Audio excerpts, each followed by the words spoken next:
Water temperature exerts a major influence on biological activity and growth, has an effect on water chemistry, can influence water quality measurements, and governs the kinds of organisms that live in water bodies.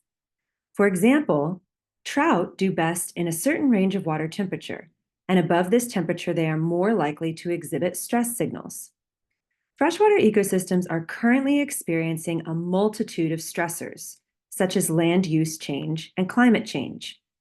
Being able to predict how such ecosystems can change in the short term, up to 7 days into the future, for example, will provide natural resource managers with critical information to take proactive actions and prevent degradation of water quality.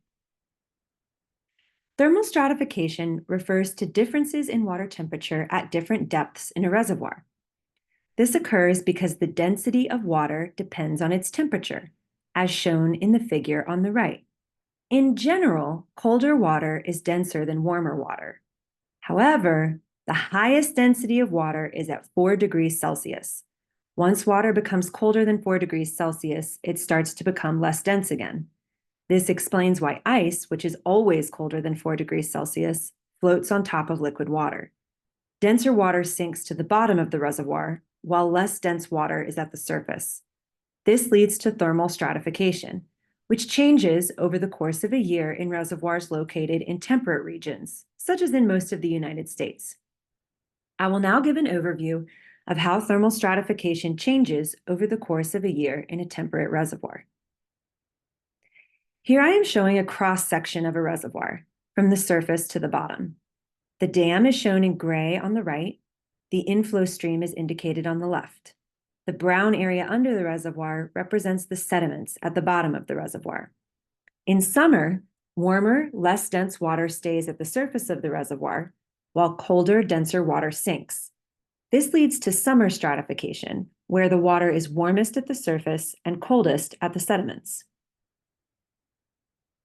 As air temperatures cool in the fall, thermal stratification in the reservoir changes.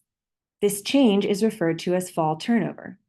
Fall turnover in a reservoir is when thermal stratification dissipates due to seasonal changes in air temperature.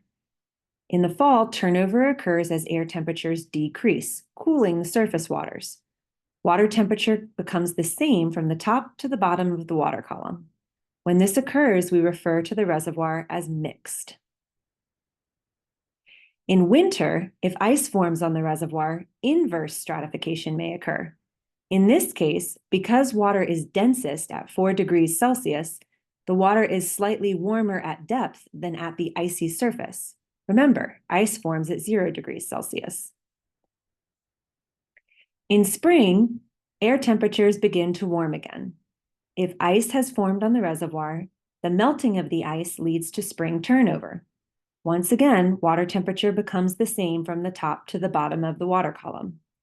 If no ice has formed on the reservoir during the winter, the reservoir may stay mixed all winter long.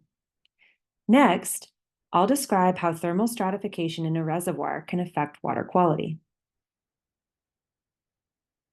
During summer stratification, water quality conditions can be very different in the surface and bottom depths of a reservoir. These differences are primarily due to differences in the amount of dissolved oxygen in the water. Dissolved oxygen is necessary for aquatic animals to survive and can influence water chemistry as well. In the surface, during summer stratification, there is often plentiful dissolved oxygen in the water, as oxygen can be introduced from the air into the water. However, biological and chemical processes in the cool bottom waters use up the available dissolved oxygen in the bottom of the reservoir over time.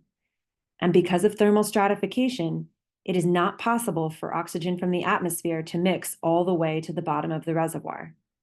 This leads to very low concentrations of dissolved oxygen in the bottom of the reservoir. Depleted oxygen in the bottom of the reservoir can lead to water quality concerns. Low dissolved oxygen leads to release of metals and nutrients from the sediments, and they accumulate in the bottom waters. This is not good for drinking water quality. For example, some metals, such as iron and manganese, can cause taste and odor concerns in drinking water. Fall turnover can also have important effects on water quality. If metals and nutrients have built up in the bottom waters during summer stratification, they can be mixed to the surface of the reservoir during fall turnover. This can lead to high turbidity or increased cloudiness of the water, as well as taste and odor concerns. In addition, nutrients mixed to the surface may stimulate harmful algal blooms. Keep in mind that the water quality concerns I have described here do not apply to all thermally stratified reservoirs, only some of them. It is important to understand the individual characteristics of your water source and treatment plant in order to make informed water treatment decisions.